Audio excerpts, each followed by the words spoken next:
want to draw? Draw whatever you want. Ah! Now you're being watched, so now there's like extra pressure, external pressure to perform. Well, you can't really see like down here. Yeah, So, and you're gonna have to do some cross hatching maybe. Yeah. Some good line work. Yeah. I wish it's not showing up on camera, but your body language right now is incredible. This squat that you're doing, I didn't know you were capable of that. You don't even know about my squats all day. You're knocking erasers down. Your squats are too powerful. Hey, internet, what's up? It's Fandom Beat, I guess. Yeah. It's all three of us in the same place, kind of. I'm pretty sure everyone knows who Catie Wayne is, probably. Or that's the back of her head. That's the front of her head. Hi. Catie does My Little Pony things on this particular YouTube channel. And also we are joined by Adam. Hi, Adam. Hey everyone. You might know Adam from just being on YouTube and the internet, but also his brand new, as of yet untitled K-pop show, which we might just call K-pop, like whatever feels right. I guess. I mean, we could get like audience responses and get people maybe to think of a great name for it. I mean, I've been sitting thinking of amazing K-pop puns, but I've yet to think of any. Well, anyway. If you're worried about the pun quota not being filled for the channel, I just launched my show. I'm Nick, by the way, internet. Hi. I just launched my show today, which is called Behind Anime Lines, which I can't believe that I got away with in this movie. So good. Seriously. Every moment of the process, it was such a last minute thing, and every minute of the process I was worried someone was going to be like, you can't call a show that. That name is way too dumb. It's not allowed. It's pretty dumb. But yeah, wait, I want to see what you drew, Catie. It's supposed to be us, but it's too light. I think you can kind of make, oh, there goes the mouse. There goes the mouse. It's supposed to be us. Hold on. See, that one's me, and that one's Adam, and that one's you. Oh my god. Yeah. It's good stuff. My first fan. Thanks, Catie. But yeah, the idea here is just kind of hanging out, getting the whole channel together in one place to talk. Me and Catie are hyper local. She's a little too close to me actually right now, but stop it. Nope, that's all right. And Adam, you are reporting from London, England. Is that correct? I am indeed. But yeah, so we've sent out a little link to people who might have questions for any of us that we can answer and sort of just talk about the future of the channel, because it's turning into a real thing now. Yeah, it's so exciting. Yeah, it's turning into something other than ponies, which is not what it was ever supposed to be. You just are so prolific and so talented. You just churn content out faster than we can even handle it. I'm sorry. It's all right. I'm sorry I'm so skilled. It's a good problem to have. We're happy to have you. Yeah, so let's look at some questions here. Yeah. There's a grip of them actually. I'm very impressed. Let's start with a little MLP one, just because that seems like an easy jumping off point. Nico Meyer on Google Plus asks, Catie, if you were asked to voice a character on My Little Pony: Friendship is Magic, would you do it? Duh. Yeah? Like, I mean, of course I would. What about your journalistic integrity though, Catie? What about keeping the divide between you and the no? All right. What journalistic integrity, dude? I am an actor first, and I would love to do voice acting, and why wouldn't I love to do voice acting on one of my favorite shows? It's true. You did a little voice acting in The Office today, if I'm not mistaken. Oh, We're not talking about that yet? I don't know. Let's keep that as a tease, I guess. All right. Under the rug.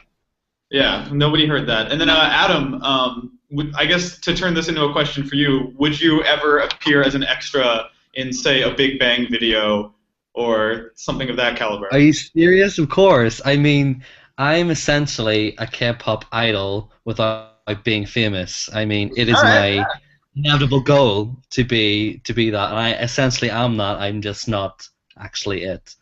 So inside I am. So I'm just waiting for the record companies to pick me up and just throw me to Korea. Nick, what about you? Would you do an anime voice if someone asked you to? Oh gosh, I mean, like. Would you be the baka that's hitting on girls all the time? Dude, the thing about anime, and this probably goes without saying, but like anime dubs are such a fucking tightrope walk. Like they are so bad so often, and I wouldn't want to be the guy who screwed up a show I loved. Like, I know what you mean. There's a really awesome YouTube video right now that's called like Kill la Kill, the Fanimation edition, where it's like, I think it's Funimation. or no, 4Kids. It's Kill la Kill 4Kids edition, where someone did a fake dub of Kill la Kill and what it would be like if 4Kids dubbed it. And it's like they gave all the characters these shitty American names and like changed the entire premise of the show the way that 4Kids might have if they had licensed it, which is cute, funny, anime in joke. It's okay. It's funny to anime likers. I know, I'm sure it is. I promise. Let's see. Here's a provocative question. Bas Nieuwenhuis on Google Plus wants to know, what fandom kind of weirds you out? Right off the bat, I'm going to say My Little Pony. Yeah, fair enough. I'm just kidding. No, you're not. I'm ribbing you. It's all a goof. What fandom kind of weirds me? I don't really. I think I'm sure that there's one out there where if someone brought it up, I'd be like, sure, but I can't really think of any. The fandom that showed up on Tumblr for the Lorax, that was like semi-ironic, but then turned into a real thing. That's that kind of weird. Yeah. I mean, it's really. I mean, you were just joking supposedly, but I mean, I'm part of one of the weirder fandoms that are out there, Sure. so I'm kind of at a level where it's like, who am I to judge? You know what I mean? I do know what you mean. What about What about you, Adam? What about Adam?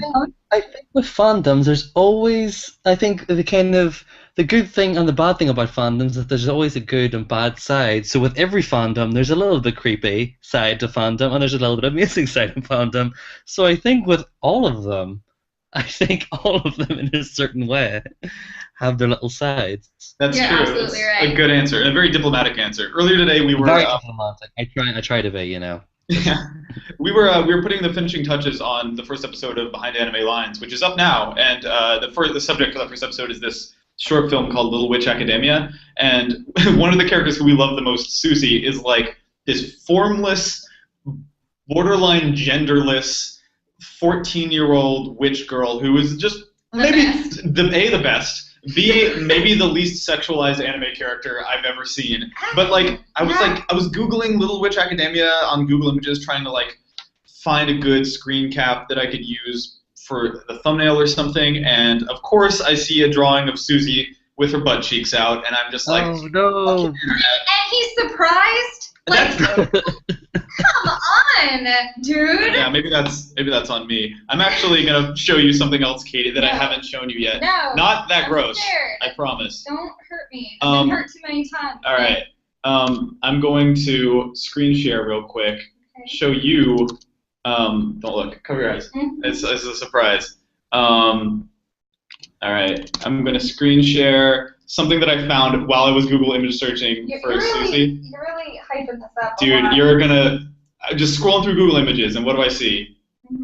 Look. Hey! Somebody. All right, Susie is best pony. Yeah. All right. Somebody on DeviantArt or something thought it would be a good idea to combine two things. Yeah. Probably not with you in mind, but it sure feels like it, I guess. Your favorite character and your favorite horse thing. Beautiful. Yeah, let's see what else we got. There was, let me see if I can find it. Somebody submitted some ideas for potential K-pop show names. If you're ready for that, Adam. No, I'm ready. My body's ready. So I think he's just spitballing here, but Edward Kim says, what does he say? Candy Lollipop. Candy Lollipop with a K, or K-Lol. I like K-Lol. Or K-Lollipop. Yeah. Candy Lollipop is like I'm pretty sure there's Oh, sorry, what did you say? No, I think Candy Lollipop, I'm pretty sure there's like at least 20 songs. No, at least hundreds of songs with the word Candy Lollipop all in K-pop songs. So it's a good pick. He's obviously a good fan that knows the knowledge of English or English in K-pop. It's evocative of Bubble Pop by Hyuna, so that's a good. Oh yeah, Bubble Pop. Absolutely.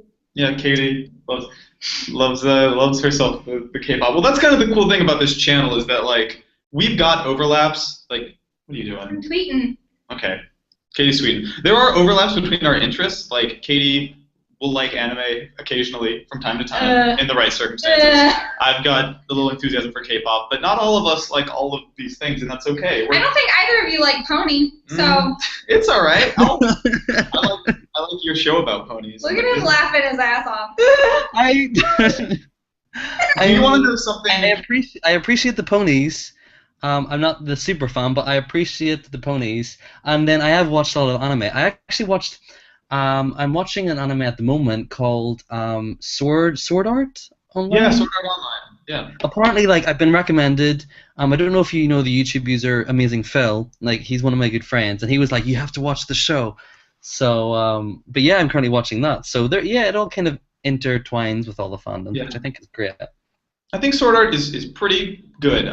So my experience with that show was someone warned me like Sword Art Online is great, but you need to only watch the first half of the first season and then stop watching forever. You'll know when the big pivotal moment happens and just stop there. And my brother actually, Porter, was like, just stop watching Sword Art halfway through. It's the perfect ending. I was like, all right, and that's what I did. And I had a great experience just watching like the first 13 episodes or whatever.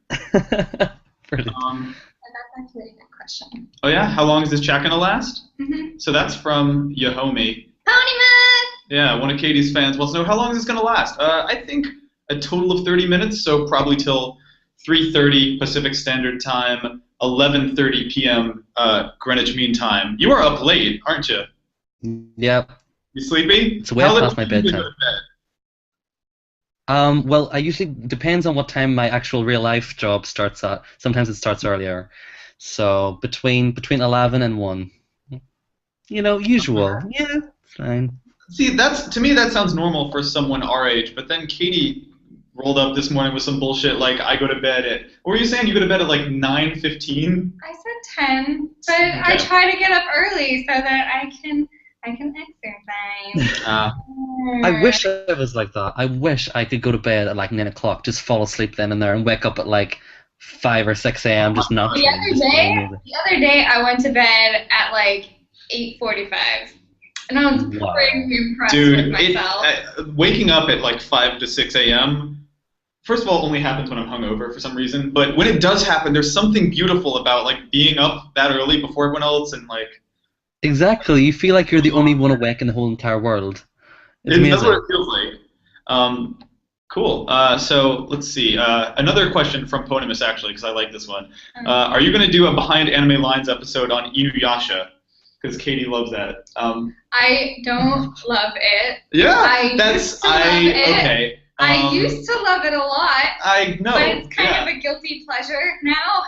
But believe me, if you guys do in a Behind Anime Lines on Inuyasha, please, you gotta get me involved. I wonder what there's left to say about that show. See, you say that you used to be into it, but I feel like I have a recent memory of us listening to Fukai Mori, that ending theme, and you singing along just like a week ago. It's like ingrained forever in my memory. Don't get me wrong. Like, it's forever. It's a guilty pleasure.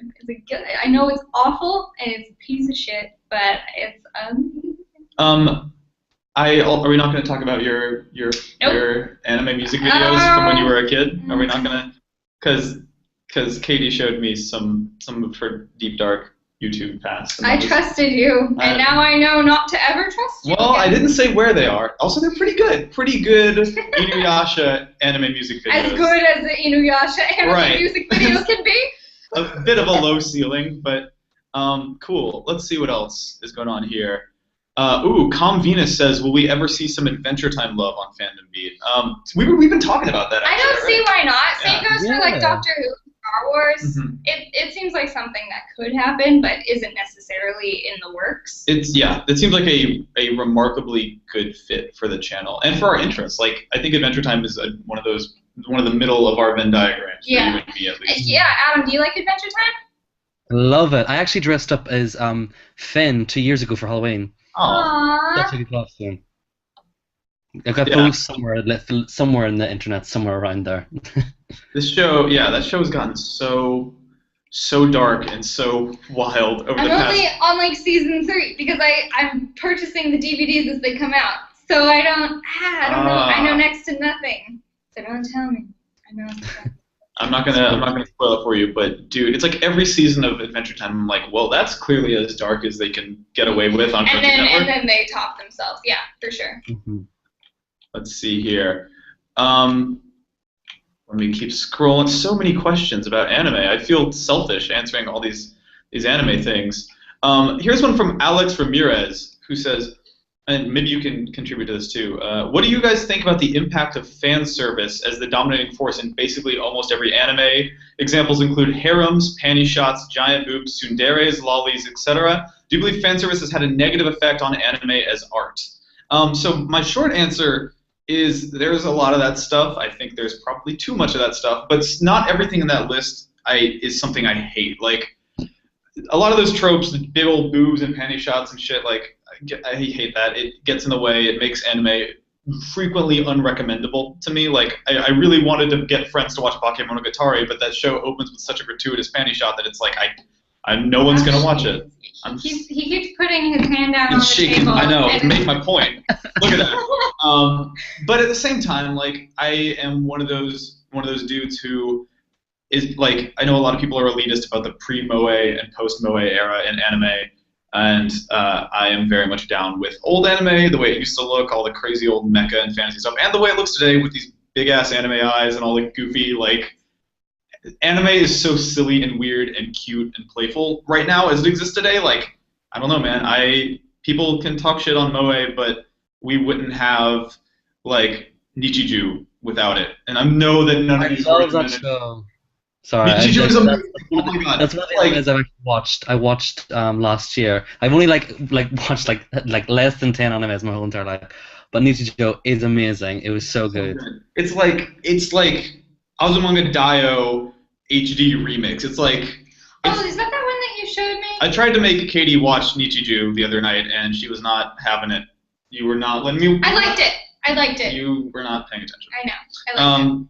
But yeah, that show is like, even if you don't watch anime, if you like situational Seinfeldish comedies, but with the most over-the-top metaphor, like you talk in the episode of Behind Enemy Lines we put up today about like tsundere characters who were like, it's not like I like you or anything, but when that happens in Nichiju, she pulls out a giant Gatling gun and just blows up the dude with a rocket.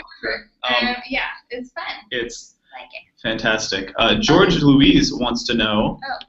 We'll do yours, fine. Isaac Riley says, do you guys plan on doing more of these? I'm down. I think we should. Yeah, it's fun. Definitely. We'll talk about, and I think as these shows get rolling a bit more, we will we'll get a more hopefully spread group of questions and stuff. Like there are questions about K-pop that I would love to ask Adam. And I think that's true for a lot of our viewers as well. Let me think. Thinking about K-pop though, apparently a new To Anyone song came out this week that I haven't heard yet. Have you had a chance to listen to that? That's correct. The music video got released today. I gotta go watch that. Yeah, it's really good. It's one of the album tracks. It's pretty good. It's not the most amazing music video, but they all look really good in it, and it's a really good song. Is it a song from Crush? Huh? From the Crush album, like the most recent album? Yep, it's from Crush. Yep. I think it's Gotta Be You. I think it's that track. Gotta Be You. That's a good song though. I'm pumped. Yeah. So sorry, you're gonna end up indoctrinated just because the majority of us like K-pop. You are it's doomed. Alright. It's alright.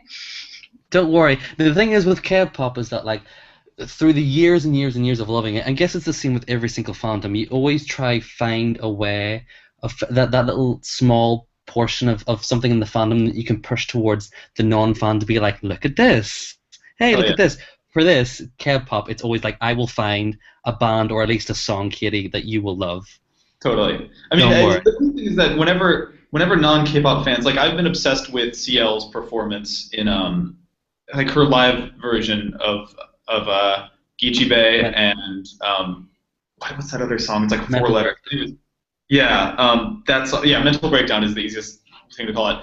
Like that. Whenever I show that video of her live performance in Korea to people, they're like, why did I not know about this before? Like, how is this going on in the world and I don't know about it?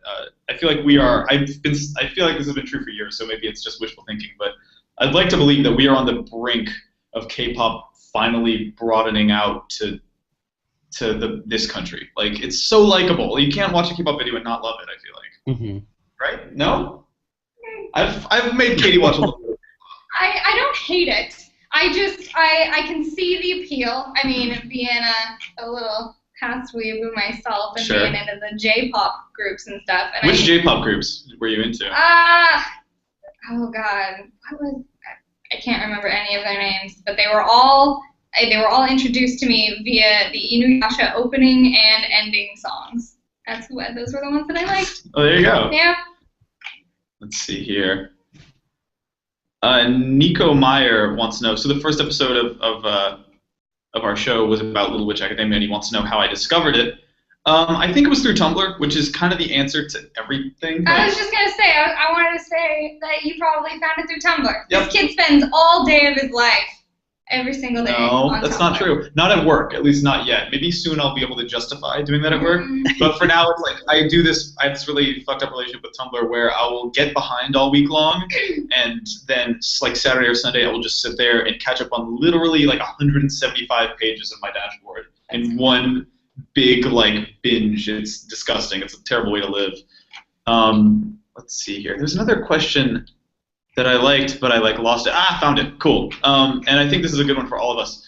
Well, I started and it vanished. This Q&A app is goofy, but I can find it using search. Okay. So this question is from Gita Jackson, who is an internet buddy of mine, and she asks, is there anything that you're a huge fan of that you find kind of hard to defend? Ooh. Good one. I know. That's a really good question.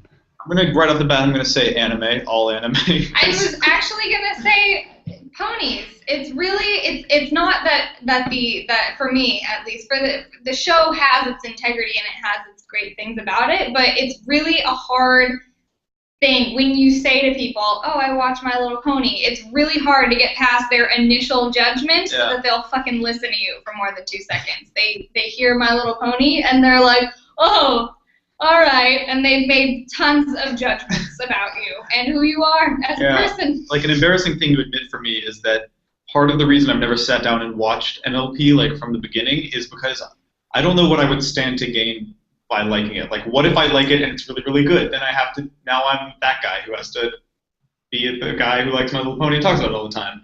And like, I'm sure it's fantastic. So many people whose taste I really trust watch it, but like, that would just be a heavy burden on my soul. Mm-hmm. As someone who already likes anime and I K-pop, believe in you, Nick. I'll do it for you, but like, I'll watch one episode, so choose it carefully. And for every one episode you maybe watch, though, I think mathematically that translates to you having to watch about 6 or 7 K-pop videos just based on the minutes. Okay, K-pop video. Yeah, okay. I was gonna say 6. I thought you were gonna say 6 or 7 anime episodes. I was like, no. No, that's a 1-for-1 trait. Is there anything that jumps out as you, or for you, Adam? I think like for initially like what Catie said about the first impressions, like whenever I meet new people and I'm like, oh, so what kind of music you're into? You're kind of like, I listen to Korean pop music, so it's usually people being like, oh, what the flying fuck? So there is that kind of there is like there is that kind of barrier that you have to get past to be like, no, it's okay, like it's catchy, it's repetitive, and it's fun and it's bright and it's exciting, blah blah blah, and this is why you like this, and it makes you feel good, it makes you feel great, blah blah blah. So it is that kind of thing, but like there is aspects to the fandom as well that do kind of you feel you don't want to stay embarrassed because obviously like I love K-pop and stuff like that, but there is a lot of stuff to it, especially with the industry and the bad sides of the industry. It does rub you up the wrong way kind of thing. So when you kind of talk about that and someone who has knowledge about that but isn't a fan of that also has a layer of judgment because like, oh, so you support this, that, whenever. Yeah. I guess that is. Yeah, that translates as well through a lot of fandoms as well. I mean, for like huge shows like My Little Pony, like anime, like Doctor Who, like this, like that, whatever, people have that kind of judgment. But you know what? Fuck them. Yeah, for the most part, I think I agree. And like, so sassy.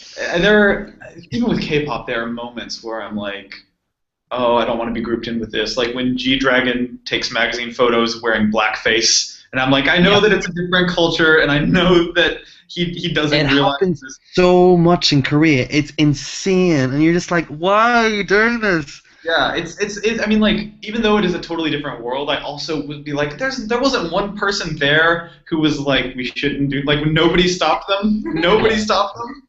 Yeah. But yeah, I think my general life philosophy, and maybe you agree, is that it's okay to like have a nuanced opinion on the things you love and to like problematic things sometimes, as long as you're self-aware about which parts are shitty and which parts aren't. Sure. I mean, that's like the whole. I feel like that's what this whole channel is based on. Yeah. Is being self-aware. Totally. I think we're doing a good job. So far, so good.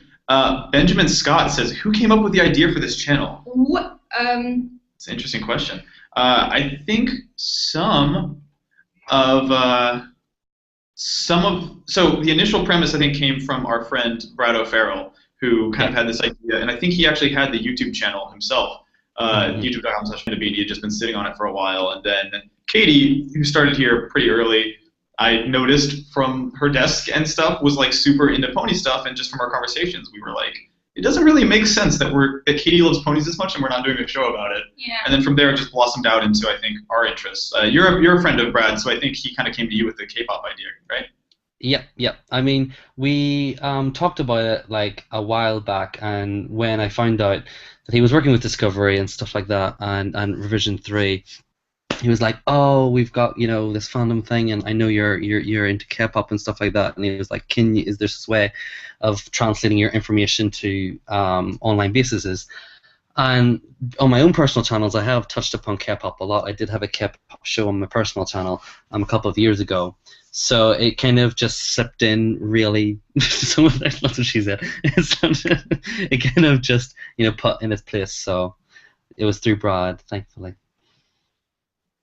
Cool. And here's a question that Catie seemed pretty frantic to answer. Really quick. Ambitious Amethyst says, "Catie, has Nick not told you that the showrunner of Little Witch Academia is a brony?" Which I definitely had no idea about. That's crazy. That's kind of a cool idea too. That is like an anime director living in Japan who's into the how. Do you have any sense of how big the MLP fandom is outside of North America? It's pretty big. Yeah? It's pretty far-reaching, especially in Japan. Even Japan, they've dubbed it over in Japanese, and that's something that some of the community is still really invested in because it's fun. It's like watching the show all over again with like new eyes, because now it's not just pony. We animate up in this shit. And they dubbed it over. Do you think there are Japanese My Little Pony fans who are like, "Oh no, the dub is garbage. I only watch it in English with subtitles." Probably. Subs, not dubs. Oh my god. For my Little Pony action. Well, cool. Yeah. There's like a bunch of questions in here, and we didn't get to all of them, but like someone's like, "You should talk about Kill la Kill." Someone says, "Any chance we talk about Attack on Titan?" I'm sure we will at some point. But God, yeah, this is fun. I really enjoyed doing this, and I want to do it again. Adam, thank you for staying up a little late. Maybe we'll do it earlier next time, so you don't have to go past your bed or go past Catie's bedtime to. Yeah, I mean, it's ridiculous. I know. 3 p.m. 3 p.m. You fucking hooligans. But yeah, that was a blast. Shouts out to every single one of you who sent us questions about animes and ponies and K-pops and stuff. And I think we'll definitely do this again. That was a real party. Bye guys. Thanks again, Adam. Bye. See you again. 2 hands.